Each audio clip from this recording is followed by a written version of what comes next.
Rasul akram alayhissalatu vassalom sahoba ikromlardan biriga aytganlar: "Men senga eng yaxshi sadaqani yoki sadaqalarda ham savobi ko'p narsani aytaymi?" deganlar. "Ha, Allohning rasuli ayting" deganlarida, o'zini ayol zotidan bo'lgan yaqin kishisi oilasi buzilib qaytib kelsa, qaramog'iga odam qolmasa, shunga pul sarflagan odam eng yaxshi odam bo'ladi.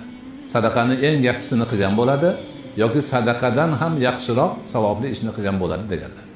Ana o'shanaqa oilasi buzilib qolgan, ayol kishi boradigan joyi yo'q, qiynalib qoldi, ishlay olmaydi.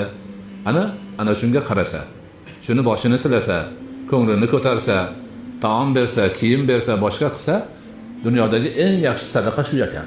Sadaqadan ham yaxshi amalni demak qilgan bo'lar ekan. Ana bizning dinimizda ana shunaqa oilasi buzilib, qarovsiz qolgan ayol zotiga shunchalik e'tibor berilgan ekan.